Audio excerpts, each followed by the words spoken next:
Welcome to Holistically Speaking. I'm Hilary Russo, certified holistic health coach and health and wellness journalist. This is an empowering place to explore self-awareness, self-love, and transformation through health, healing, and humor. By sharing life-changing experiences, knowledge, and guests with varied expertise, we'll explore who we are, how we got that way, and what it takes to be a happy and healthy grown-up. Mind, body, and spirit. I'm glad you're here. Energy is never in short supply when you come face to face with Michael C. Bryan.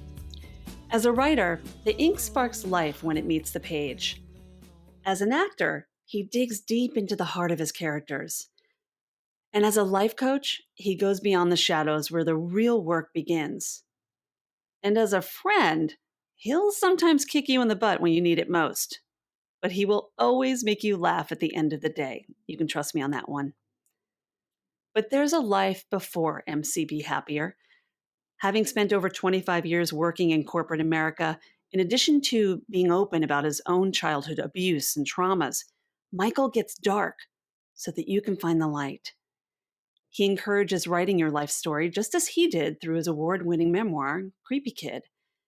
And with his soon-to-be-released online program, Come Alive, he's taking things one step further to help people embrace their most shameful and hidden psychic wounds so they can awaken their true purpose.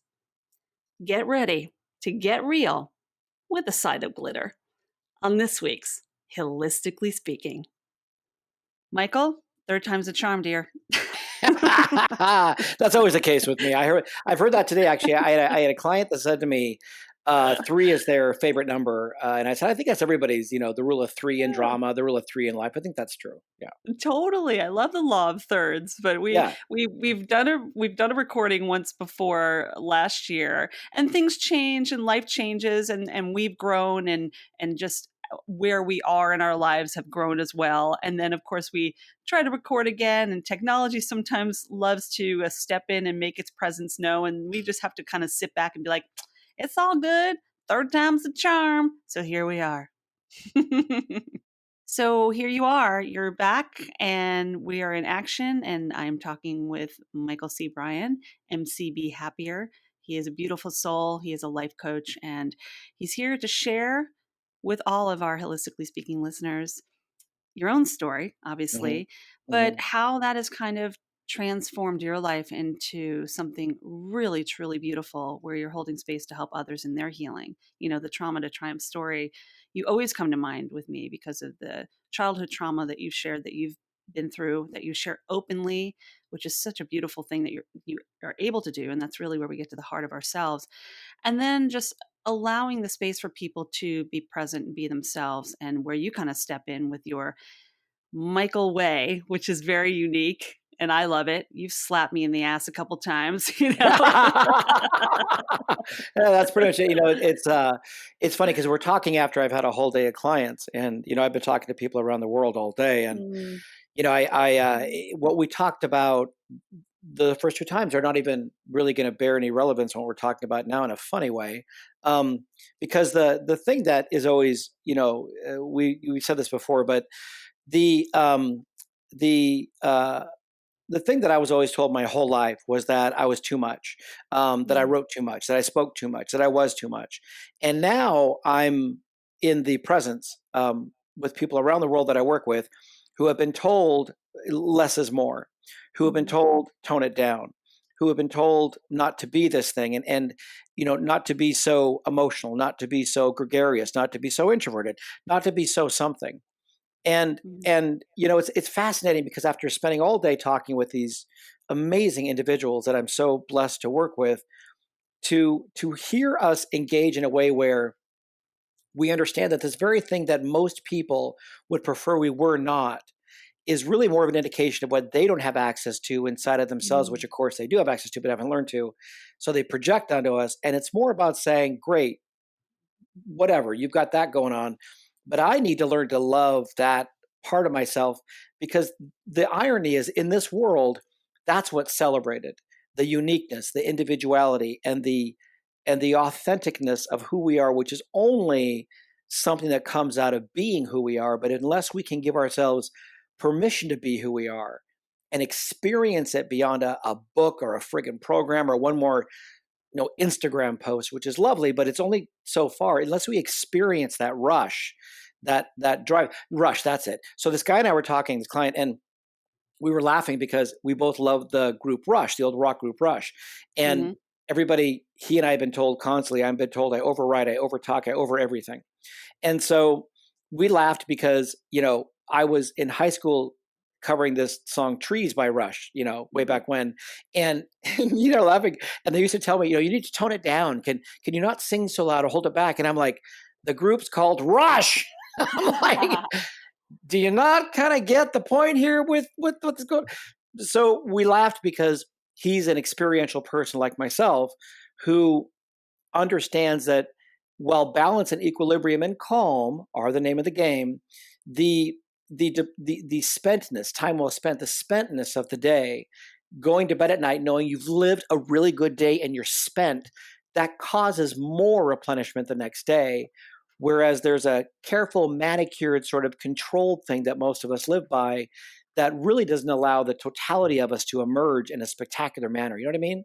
Oh, I totally get it. And I was just reading something today, actually, when I was perusing on Facebook, and somebody had posted a meme about, when we were younger as women. It was directed towards women, that we were told that we were being too loud, or we're being too we're speaking too much. And I'm yeah, I mean, you know what I used to get on my report card all the time? Hilary marches to a different drummer. Well, you know what? Damn straight I do.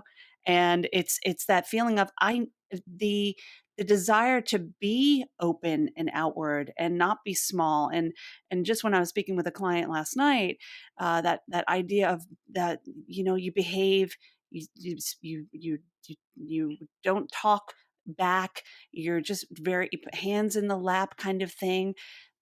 At some point, someone's going to break, or break open, which I like. Or gonna have a breakdown. So what happens is, Yes, if we're something lucky, broken. yeah. If we're lucky if we have a breakdown. I mean, we said this before, but I come from a family where nervous breakdowns are sort of like, a Tuesday, nothing new, nothing. It's like right now in the pandemic, it's like it's a day. Yeah, it's like whatever. I mean, I used to have so many panic attacks that I'd walk around Midtown in February in a cold sweat, and I'm like, I just got the bubonic plague. They're like, why are you sweating? And I'm like, because I'm wearing Depends and I'm crapping in my pants because I'm having a panic attack. And I never learned, really that largeness, that bigness of me.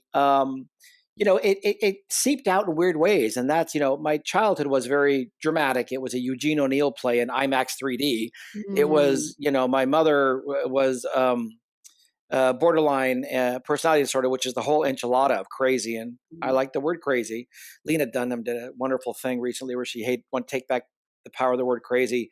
We are in a world where it's not the word, except for some, it's the energy behind the word, I feel. And when it comes to mental health stuff, I'm like, just, I say the word crazy.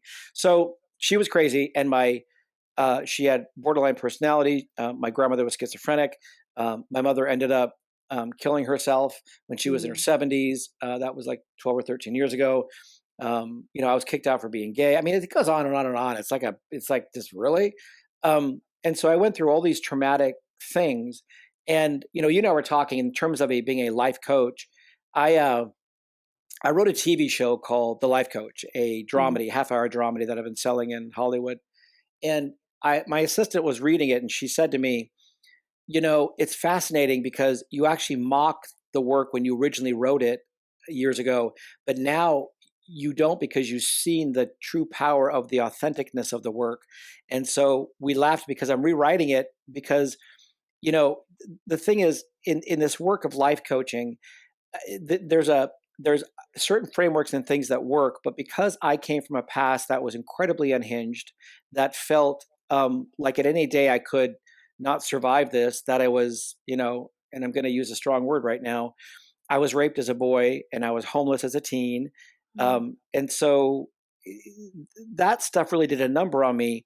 So I meet with clients and people that had extreme pasts, and the models of helping people, we don't want this careful language. We don't want this framework of psychoanalytic talk therapy, because it's just kind of ruminating over the same shit. Mhm. We need to spar, you know what I mean, and get into it. And Mhm. people like me who had to fight for their life are fighters. We're tough people who have beautifully alive hearts. And so in this work, when I finally succumbed to how it's a legitimate art of the most complex nature possible, it is the foundation for everything in life. Once that started to really get a hold of me, then the engagement with people became something other than me. And now it's just this crazy thing that occurs in the space of this moment where it's all, if they're open to it, quite interactive and engaged, and not like therapeutic, let me stare at you and know nothing about me so that you can project all over me and we can have our precious transference model held up for view. You know what I mean? I just, Yeah, totally. that's why I never became a shrink, because I knew that that was what I had to subscribe to. And I'm too old and I've been doing this too long. Not too old, I'm only 56, but you know what I mean? And so I, I wanted more of a live kinetic thing, a visceral Mhm. primal, which fits into what we circle back to. Because I'm kind of bigger than life and big, I meet with people who nothing can get through to them, but I can get through, because I'm rather fearless in regards to the emotions and the things that they would prefer that no one talks about, and I do it with radical compassion and love, but also you gotta you gotta freaking take control. Yeah. you know I hear Yeah, no, I everything. totally get it. Yeah, yeah, Yeah, yeah, and it is different, and I totally am on the same page there because look, we've both been through therapy. There's a place for therapy, absolutely, but sure, sometimes sure. and some people don't gravitate to it, some people do, but there is also that re-traumatization that happens with the talk, like you mentioned, and Yep. until you're willing to kinda, like, face the fear and face the crap, and the constant thing we hear with therapists is the, "How does that make you feel?"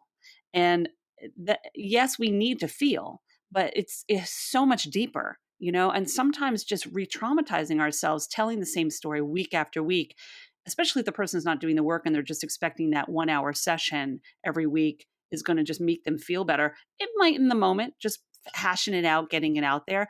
But if you're not willing to do the work and you're not working with someone who's like, yeah, I see that. And if you're not having and feeling those panic attacks and fearing the lesson and just embodying the crap that you went through, you're just going to continue to re-traumatize yourself every time you bring it up, you know? Yeah, And yeah, and yet, that's a default mode network. That's your brain. I mean, that's neuroscience, you know? sure, but returning back to the, and yeah, I hear you. Returning back to the feeling thing, we've got the wrong labels for the feelings. Mm, We've mislabeled them. We think it's fear, but it's usually quite often excitement. yes. When Yeah. we don't understand that, we think it's anger, but it's always depression. So Mhm. depression lives under anger. So this rage you see is not, it's disempowerment, it's blame, it's victim, it's all that sort of stuff. Mhm. So once we start to understand, I think, what's really underneath the emotion, and we can get to that, then it doesn't control us anymore. And as for the trauma stuff, I'm big into this, but the re-traumatization comes when you don't look at that stuff in the past from the present. If you're in the Mhm. present looking at it, you heal, because then you take control. You don't go back into that place and swim in those waters forever. And the thing with psychoanalytic people most often is there's not a pragmatic do this, do that. And clients say to me now, I need you to tell me what to do. So I give them a process that they have to stick to, and they have to text me and we have to engage. And that causes them to, once a week is not enough, because it's your Mhm. life in between the sessions. The sessions Mhm. are just the diving board. You're free falling during the rest of the week into the water. So, Mhm. if you don't keep doing the twists and the turns and get ready for your pike, you're going to do a belly flop. And so if people don't realize that that's the point of this work, and you can't make anyone do that, you can lead a horse to water, can't make him drink, Mhm. nothing's ever going to change. And because people are very stubborn and always ego, they're just not going to listen to it. They'd rather let their ego, which is very clever, run the show, versus Mhm. the experience of the essence of them, which is a non-thought thing.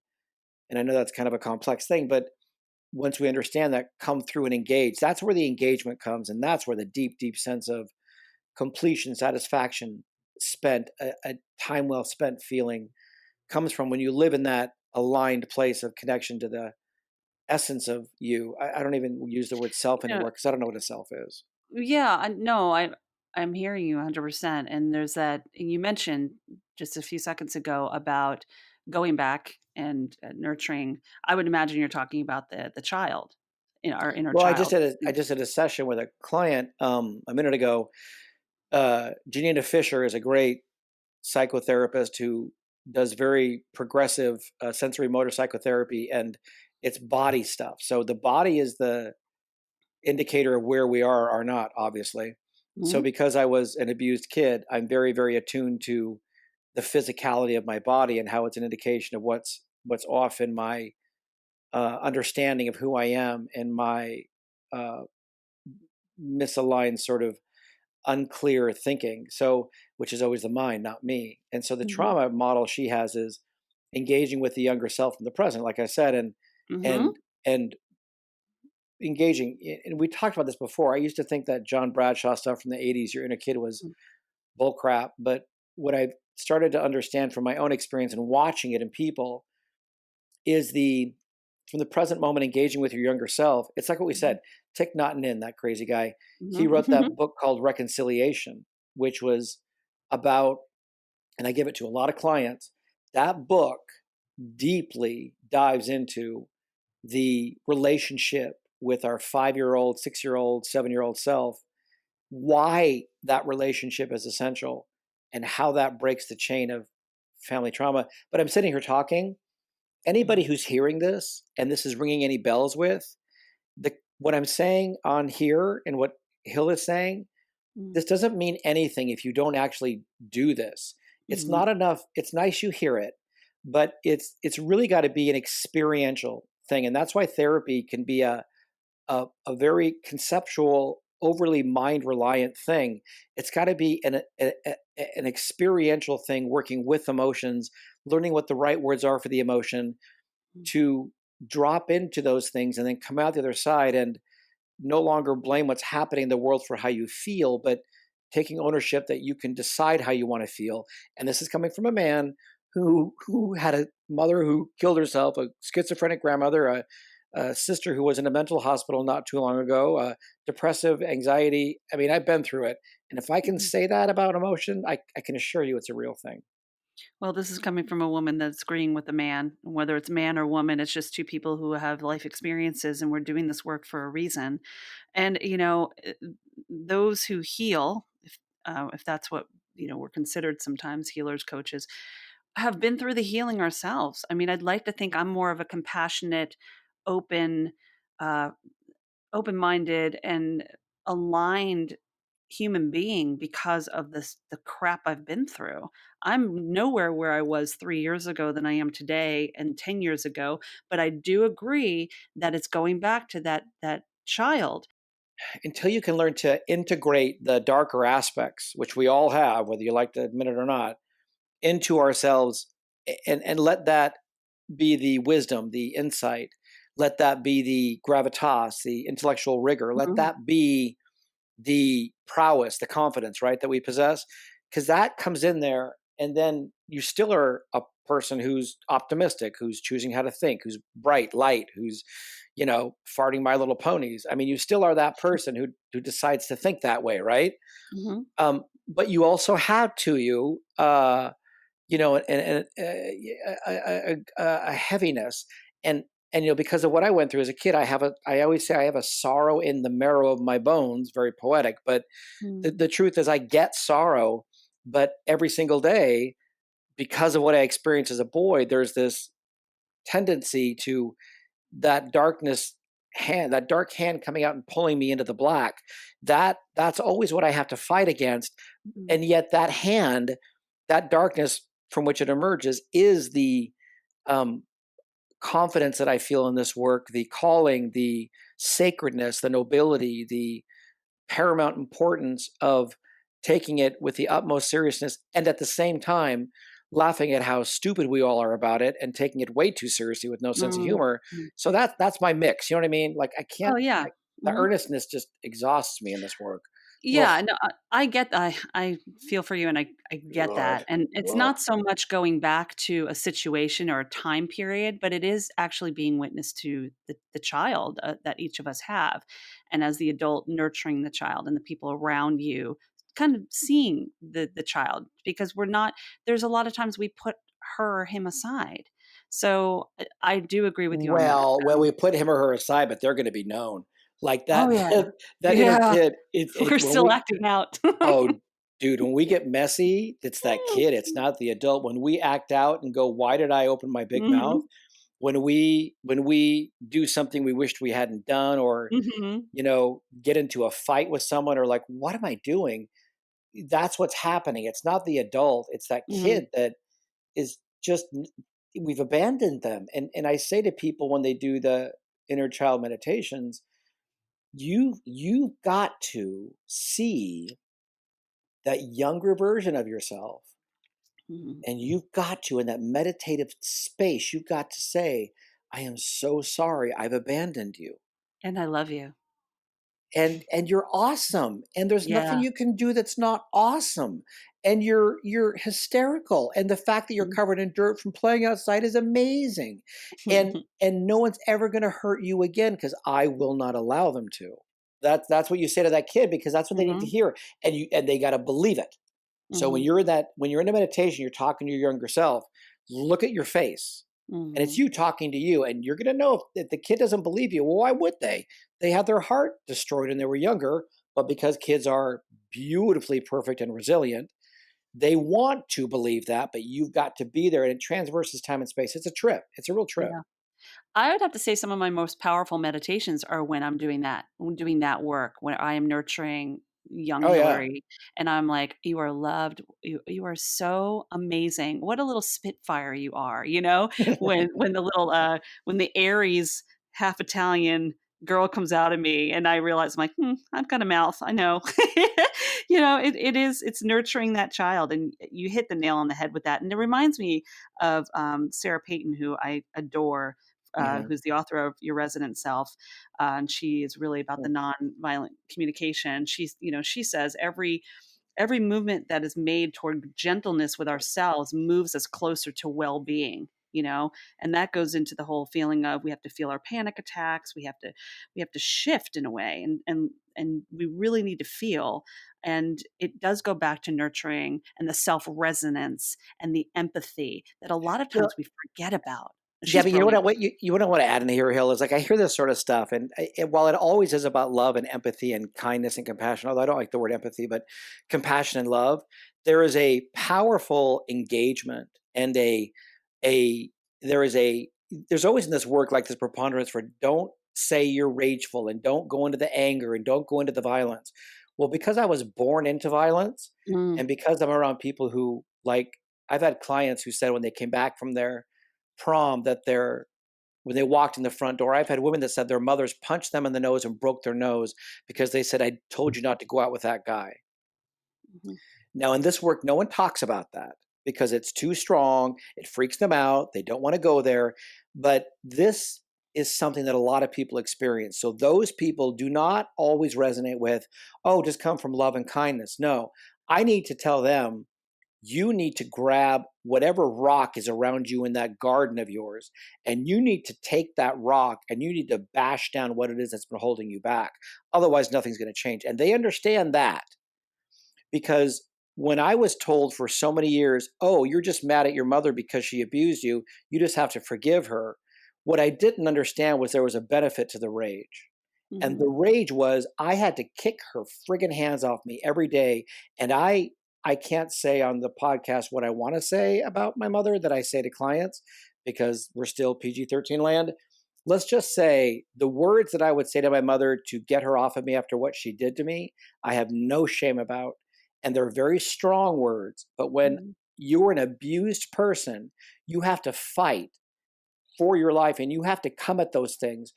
And so while I hear all of this talk in this world about love and compassion and kindness, and I absolutely agree that's the tenet of life, there has also got to be there's a power in there for fighting for what you know you deserve and then standing up for yourself when no one stood up for you as a kid. if I saw one more Instagram post, one more book, one more podcast saying that I'm supposed to be this loving being of light, and I can't say I'm glad my mother's dead, Mm, then I don't know who I can talk to, because I'm glad she's dead and she's glad she's dead. And she's mm, sorry for what she's did. And she wants me to speak like this. She wants me to say this because I'm the voice for the people that are shamed, that are told you just don't forgive and you don't forget. Screw you. You don't know what I went through. And yes, I'm a loving being creature. I absolutely am. I give money to people you're never going to know about. I help old ladies across the street.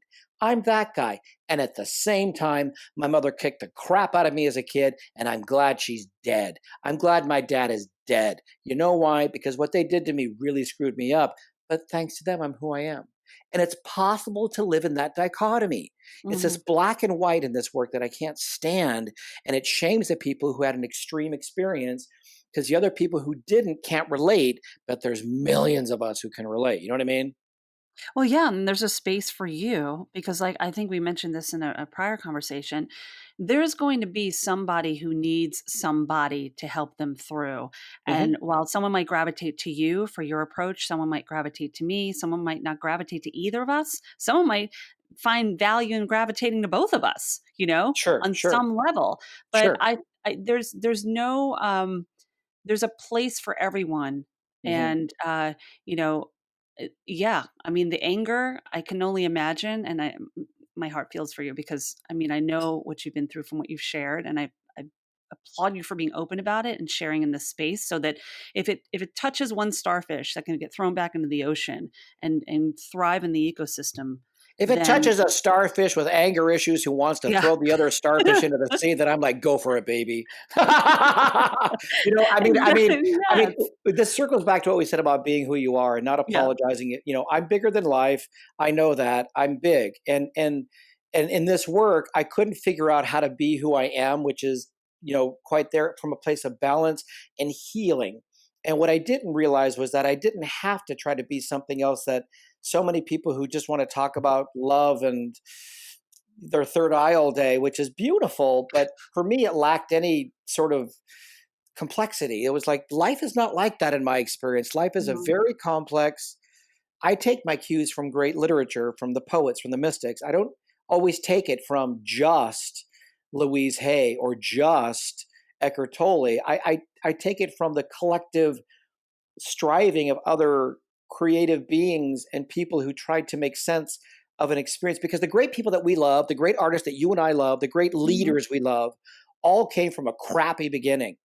It's mhm, like everybody thinks that you were born into a great home with a spoon in your mouth, silver spoon. Those people are so friggin' dull to me. They have no desire because everything was handed to them. You ever meet somebody who grew up wealthy? More often than not, not all, I'm not generalizing, but there's just nothing there because they're just like, oh, well. And there's no, it's like we all suspect, oh, if I was just born that way. You really don't wish you were born that way because it makes for quite a dull person. The person I'm interested in is someone who came from that and defined who they were, and now are living a life where every day they have to choose this and they have their struggles, but they know that their struggles help to define who they understand they've always been, not mhm. who they thought they were. Yeah. Yeah, and, does that kinda lead into our conversation about the dark night of the soul? Well, yeah, you're so sweet. Yeah, so there's this program I created called Come Alive, and it Mm, was called Dark Night of the Soul. And I was like, I don't think anyone's going to buy a program called Dark Night of the Soul. And I I'm don't not a, know. yeah. Well, I mean, look, I talk about dark stuff, but I do want to err on the side of positivity in life. And really, it is about you come alive when you embrace the darkness, right? Mhm, absolutely. Break it open, baby. Mhm. Yeah, just Yeah. freaking go there. Just everything's so careful. So I thought, let me create a program. So it became nautical themed for some reason. And so we've got 6 levels. And what I looked at was Dante's Inferno, like the journey to hell, right? So I studied Dante's Inferno. I thought there's different layers to hell, but they're all about different layers of, morality and different layers of personality versus the id and consciousness, which I was intrigued with. So I thought, let me use that as a template. So in a mad rush, out of me came this program, and it's a 6 level program. And the first level is called "We Need a Bigger Boat." And it goes through different levels in teaching people through video and workbooks and things like that how to prepare yourself for the inevitable storms, the dark night of the soul, the storms that are going to come up in life. We're all going to go through them. We cannot avoid them. And instead of being frightened of them coming, there's things we can do before they show up to prepare ourselves so that when we're in the middle of it, the storm, when we're in the storm, the emotional storm, that we have the wherewithal in the eye of the storm. There's a reason it's called the eye of the storm.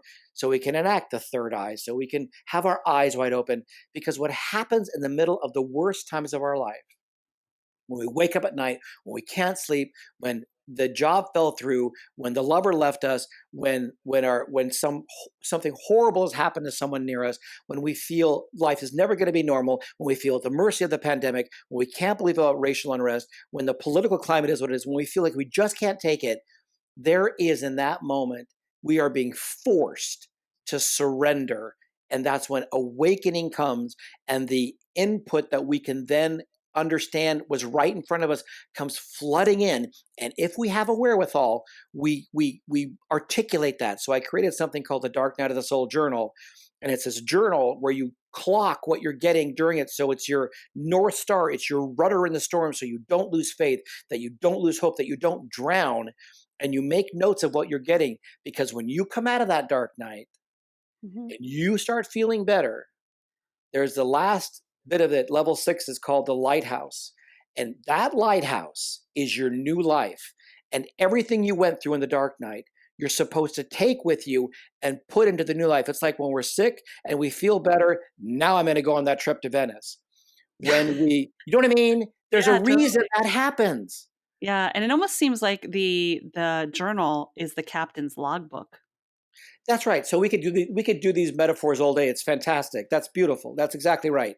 And the idea is that there's tons of metaphors in here. And I realize it's the reason the sea stuff kept coming up is, it represents the unconscious, Mm, that we're not the ripples on the water, we're the water, that the ripples are the mind, we are the water, that mhm. we're not the clouds in the sky, we're the sky. So to take that understanding and to be an experience, because we're a very stubborn species that is only going to do what we want and say what we want because we're most often driven by the ego. It's when we have a dark night, when we have a trauma, when we are breaking down, that the ego is dying and the essence of who we are is emerging, that we're willing to finally stop trying to do it the way that we've always thought we need to. And instead, the way that's being shown to us, always has been shown to us, can be seen. Dorothy puts on her slippers, goes down the yellow brick road. We can finally get, oh, yeah, there it is. That's the road. But it's over here. But life's like, no, over here. And you're still going to get to where you want to go, but I'm trying to point you there. But until you let go of all you're needing to do it your way, you're never going to see that it actually is this way, which is the way you want it to go all along. You know what I mean? Totally. And I guess, I mean, was this a program that kind of came out of your time during the pandemic? I feel like there's the creative minds have been creating like crazy, and I love seeing it because we've had so much time in solitude, especially if we live by ourselves and we're not distracted by the outside or partners living on our home or kids or whatever. But was this something that you had in your mind prior to the pandemic, or something that was like, click, this needs to happen now? Uh, it's something that came during the pandemic, but that's because, in my early 50s, I went through, I've been going through dark nights endlessly and I could never make Mm, sense of them. I used to wake up thinking I was dying. That's happened to me so many times I can't count. Because of my trauma kind of lives in my body. So I wake up thinking that this is the moment of my death. It's been horrifying. Like I would run into my living room in my boxers, having to touch things to say, am I alive? Because I really thought I was dying. mm, And this horrible internal shift was occurring, and nobody would tell me what it was. And so I went to literature and was reading about Dark Knight and reading, Camus and all these things to really understand what the point of this was, and reading Bill Styron's, who I met, Darkness Visible, to understand what was going on. And it was a horrible unrest internally, and I had to make sense of it. So I noted what was happening during that rough time, and and then the other side was so exquisite. I didn't trust it because it was like very strange. And then during the pandemic, of someone who I trust a great deal, he and I were talking about this, and he said, "Isn't this wonderful what's happening?" And I felt guilty because I felt the same as him, because I did sense that this actually was for us, not happening to us. But yet, all around me, all I could hear was how it was happening to us. And while I did struggle with that, I didn't feel swallowed up by it, and I felt guilty about that because I couldn't join this thing that seemed to be happening externally. So I thought, okay, so how is this something of value that maybe in some form I could offer to people during this time? So that's when I started to write this, and I was listening to a lot of Eckhart Tolle. I was doing a lot of meditations. I was reading all the books, and it just sort of went va va va va voom out of me. And now I've got a team that's helping to put it up. People that I've worked with, and we're all doing the videos and creating these external things. We're going to have it up by January 1st of 2021, and the idea is to offer this to people at a very affordable price point, because everybody is then going to be looking, because what's going to happen, I strongly sense, in spring of 2021, the opening up for the new world order, which is of collabs and not competition anymore, authentic authentic way is not egoic senses of self, because that's what we're going to demand of people. Then they're going to want to start to get that house in order. So the program is going to offer them during the first part of 2021 a self-regulated and very clear and very, me way of helping them to customize and curate the work for them. So it's not a generalized program. It becomes very curated and specific for the person anywhere in the world, which is why we're so excited to offer this as hopefully something to help people find that beautiful sweet spot. Yeah. The collab versus competition just it really resonated with me. I hope in bottom of my soul we see more of that. You That know. is so near and I've talked to people about this. I've had business owners who I work with who call me because they're so pissed off with their chief of staff, or they're pissed off at what they didn't do, or blah blah blah. And I'm like, you do realize you're speaking to them like, I'm the founder, you're my employee. Mhm. Why would somebody who you're asking to run your company want to collab with you if they feel like you think you're superior to them? Now, Exactly. you've got that title, and the respect is there from me personally, but this is a collaboration. Mhm. And the old archaic ways of delineation, there needs to be leaders need to take charge, and people like to know people's roles. That's true. Mhm. But if it's amazing, because I worked in corporate for years, and I was always amazed, it's still very prevalent, that people who run companies, they really think that people working there want to work there because they just want to get a paycheck. They're there because they want to feel that their input and who they are matters to the organic, holistic, creative nature of a company, regardless of how big or small it is. And Yeah. I'm always startled by that. And I'm like, really? And then I realize I can be a little naive because I live these worlds. But the new world order is, they're going to be called to task to say, you can't expect people who work with you, and your job as a leader is to actively let them know that, and mean it, because people don't hear a thing you say, but they feel everything you really got going down. They're going to pick up what you really put down, which is an emotional truth. They're going to feel it, and if they feel that you really truly look at them as a collaborator, then they're going to bring to the table a a alignment that'll bring about amazing results. But this older structure, which still is very dominant, is going to resist that, and that's going to be the breaking. And so that's what's coming in 2021, and Yeah. it's extraordinary. But we got to prepare for that. Yeah, and I think we're seeing a lot of that just in what we're going through in the political climate too. I mean, this is a time for a lot of reflection, like what the hell is happening? And the collaboration versus the competition, I think Hmm. goes beyond just the workplace. It's in Hmm. general. Hmm. I'm not, I don't mean to sound all foo-foo and like positive and rainbows and unicorns and stuff, but it is about abundance. Okay. There's plenty for all of us in every space we're in. The minute we stop thinking about competition in a way that we're projecting our own insecurities, then we're limiting ourselves. And I But they, totally but get where you're coming from though with the CEO doesn't have to once have worked in the mailroom to understand what it means to work with your employees and work with the people around you on the same level. You but know? it's up to the chief of staff as well as the.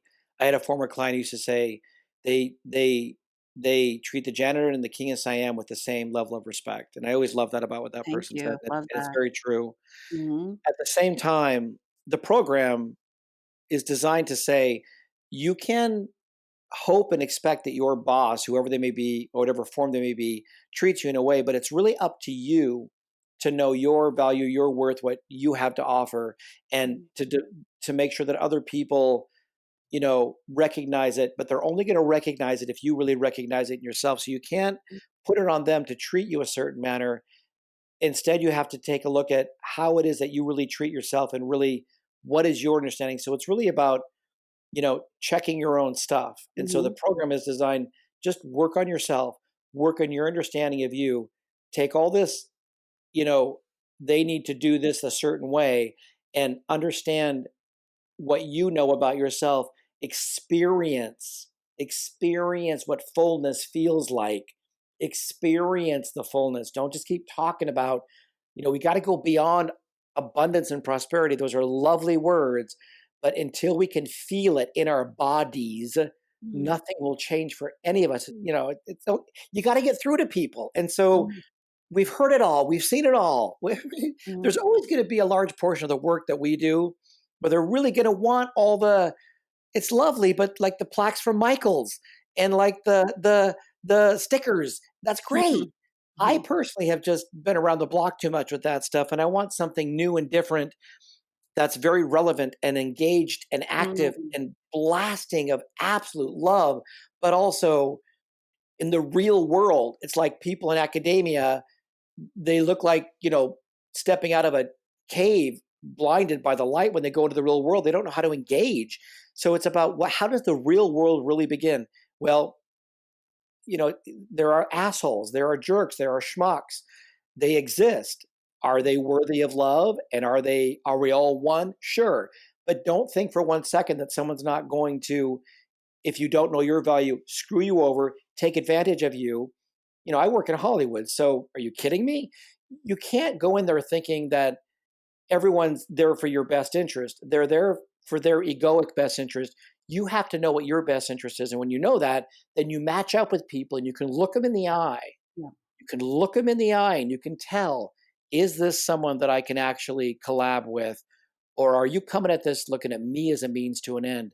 Because I'm not looking at you as a means to an end. And the minute we look to anybody as a means to an end, we're screwed. Something really interesting that I read today as well, that there are people who use networking as a guise for using people for their purposes. The real alert is we know who they are and we know that they talk about people. It's Yeah. really finding the kind of people you want to work with. And it's that we love to feel useful, but we hate to feel used. Well, yeah. And the great part is, the most powerful people in the world, the most successful, we're the kind of people where um,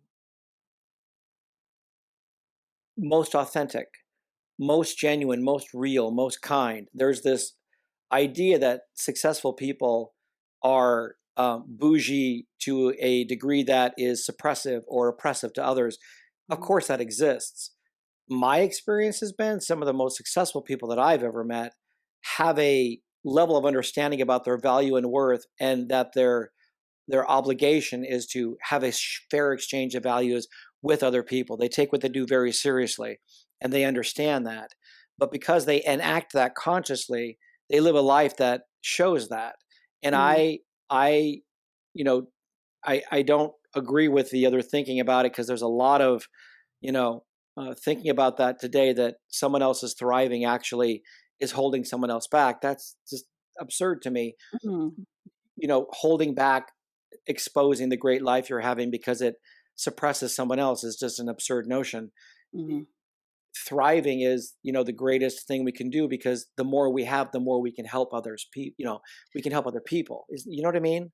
Boom, right there. Come on, I've got the Thrive Hive. I totally drive with that. It's like, what absolutely, the more we can help, the more we do, the more we can help others. Absolutely. That's I the mean, we have point. to.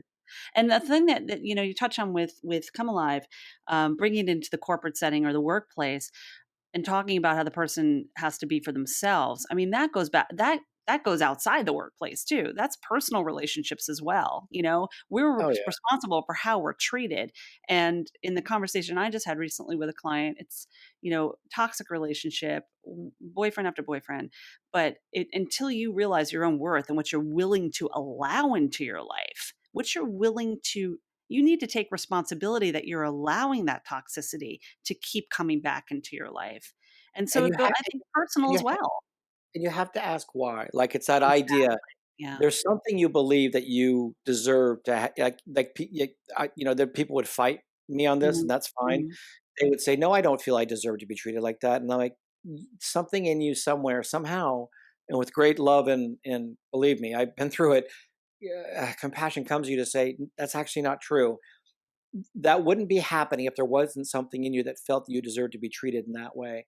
And the Mhm. reason why, and this is where psychoanalytic work sometimes kind of exhausts me, we don't have to sit and go over your mommy and daddy stuff for years.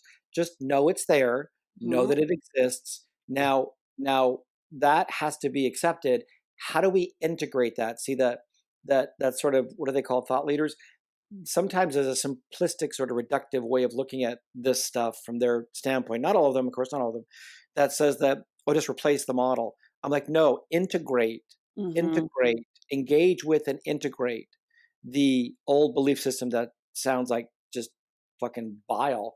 Take Mhm. that and find the empowered, non-detrimental, the larger, the empowering aspects of that, integrate that into your understanding of the totality of you, and then find the more sort of accelerated largeness of you, and then let that be how you engage in life. And if that were the process that we all privately, and that's what Come Alive does, if that's what we all privately did, we would end up being much less concerned with proving other people wrong and us right, and instead saying, from this place of integrated wholeness, the totality of me, Mhm. what can I do to support what I understand is the benefit, the lighthouse version of the storm we're all currently in, instead of going on and on and on about the storm.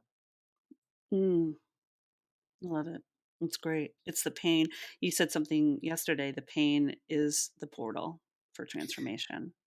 Bigger. The pain is the portal. And again, I've gotten some push on this, but I'm telling you, my experience over the years has been you don't just come into awakening. You Mhm. have to be pushed to it. Mhm. And the very thing that we resist is pain, but the pain is the portal to our awakening. Absolutely. And the awareness of being aware too. We touched Yes. on that. We can go on for Yeah. hours. But Well, it's so true. you got me after like 6 clients in a row too, I so know. we've been I've talking all day, yeah. I've talked to you at all points of the day and been in your presence in all points of the day, but still yeah, I know Michael in all your stages, which I absolutely adore.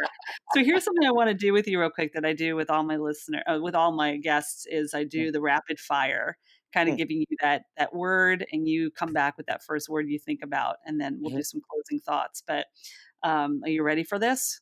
Yep. Oh, you're always ready. Why am I even asking? Yeah. That's kinda true, yeah, yeah. Duh. All right, here we go. Childhood, Kumquat. trauma, Pain. storm, Clarity. coaching, Happiness. collaboration, Answers. transformation, Me. scars. Beautiful. Damn straight. We didn't even talk about that, but I think we found the title of the show. Yeah. Like how I did that? And aren't all scars beautiful? Hmm? What do you have to Well, say about that? they really are, like, I for a long time, I could never understand why I was suffering so much. Like, I Mm, suffered for decades, and I'm 56, and I suffered most of my life, and I never understood that welcoming the pain was the way to integrate it into who I am. Mhm. And so because of that, I live the dichotomy. I'm buoyant, happy, joyous, as that t-shirt says, I'm a ray of fucking sunshine. But at the same time, Mhm. I have gravitas, I believe, and I like to investigate things and question things, and I take very seriously the complexities of life. So I didn't understand that. I always felt so ashamed and hid away, and it's difficult for people who have open scars because society celebrates them, but then they Mhm. mock them because they mock them within themselves. So it takes a very courageous person to be that. But the new world, the world that's coming up in 2021, it's a world where we are going to want those scars to be shown openly, and we love them. Like, even look at one of my favorite shows is America's Got Talent. I don't care what anyone, I really don't. I find it to be one of those positive shows ever. And it's the people that end up doing well in that are the ones that have felt the most flawed, but are also the ones that take that and exclaim that and show that. It's just so beautiful. And Mhm. that the point is to love our scars, but that's hard. That's hard to love our scars because we're so ashamed. And shame, shame, shame, shame, shame, shame. Shame is just an insidious, insidious emotion. Mhm. Horrible, demonic. Ugh. I feel like we're gonna break into a song here. Shame, shame. Shame, shame, shame. But I do agree with you 100%. But, Oh, in ugh. closing, and by the way, before we close, I just wanna say I adore you and I love you, and I love who Mm, you are and what you bring to the table, and who you are is who you are, and very kind. yay, you know? Very So, on kind. that note, what's that? So it's very kind. Well, I mean it. I mean it. I've Thank you. known you Thank for what, like you. 10 plus years, and No. I've seen the growth Hmm. within you and seen so much beauty, and I've seen the scars too from what we've shared. But, that's for you to share. That's your story, and we have that ability to change the narrative and live the life that we wanna live, Amen. however we get there, you know? Amen. But Amen. just, like, write the fricking book, like, turn the page, write the story, and if the narrative is not meshing with who you are, change the fricking narrative, you know? Well, you We just got to have you got to take control. Yeah, and Yeah, that's the thing. I was a professional victim for most of my life, yeah. and I could never understand how to get over my victimhood or that I was a victim. I didn't get it. Mm, And for those people who have suffered a lot, it's a confusing thing to understand what is a victim, how do you not be a victim, but to really and then not be one of these people that, screams and yells at people to bash and crush their goals all day. There's something manufactured in that doesn't it just is a little bit too hard. But at the mhm, same time, I get that there is a middle ground here between just get going already, process it later, and at the same time, until you learn to take back the power of your life and stop being such a victim and blaming everybody for how you feel or that you just wish this was that, this is that. It is what it is. Accept mhm, it, move mhm. on. I was just gonna ask you if you had any closing thoughts that you'd like to share with listeners of Holistically Speaking, what would it be? That seems like a great place to end it, but do you have any additional closing thoughts? Do I have any additional closing Like, what would thoughts? you tell people right now if they were struggling, and there are people out there listening who are, what would your thoughts be coming from Michael C. Bryan, MC Happier? What would you That say to that very thing that you keep dreaming about, that some days when it's nice out and you look at the sky and you think, well, one day I could have become or could have been, that thing that comes to you, that thing that when you wake up from a dream, you imagined actually doing it, that thing that's calling to you, that's asking you to heed the call, that is not a pipe dream. It's actually a vision that you're receiving of your future self calling to you.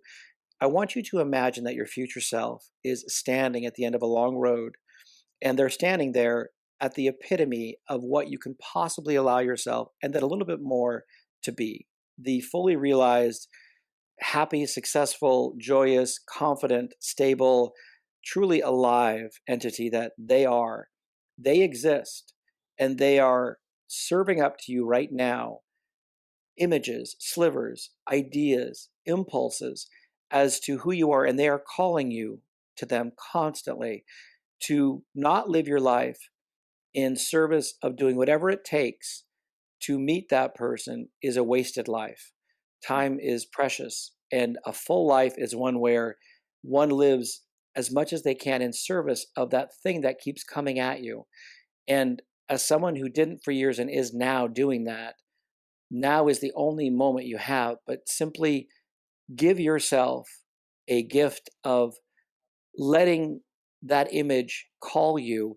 And if you do not heed the call, and if you do not come up with a way of thinking and an action plan to reach that future person, you will live a life of vague dissatisfaction, and you will end up leaving these mortal coils wondering why you didn't become who you always knew you were.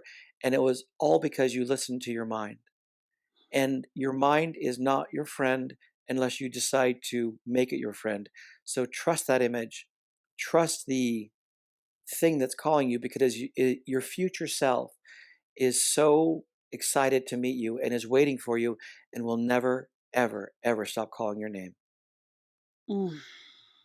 I felt that. I'm sitting here havening while you're talking with my eyes closed. It was quite amazing. I love that. What a beautiful way to end this episode. Thank you for leaving us with that. I definitely felt that and was in that visionary space. So thank you for holding space for me as well. Thank you. It's been very, very fun, and I love you very much, and I really appreciate all you're doing as well. And thank you for having this for other people. And I really hope that this does bring some excitement and thrill and enjoyment and lots of glitter to people who are listening to this. That's the moment where I'm thinking, man, I need this to be video. Yeah, I sort of threw, and I'm wearing Christmas socks right now too, so I should have had that in the video too. That was another visual I just had. Oh, my dear Michael, I adore you. Thank you so much for being here. And we will definitely have all of Michael's information to share on the podcast page, Holistically Speaking. I will share that all with you, whatever Michael wants to share with me, and I'll put it out there so that you can connect with him and we can all live the most powerful lives that we all deserve to live. So thank you. Thank you, dear heart. You can connect with Michael and learn more about MCBHappier on his website. The link is on my podcast page. Holistically Speaking is available on all podcast platforms. Take a moment to learn more about my work in health and healing by visiting my website, hilaryrusso.com. You can also connect with me on Instagram, Twitter, and Facebook at Hilary Russo. I'd love to hear from you and have a conversation. Holistically Speaking is produced by Alan Seals with music by Litbone Redding. Thanks for listening, and until next time, be safe, be well, and don't forget to laugh.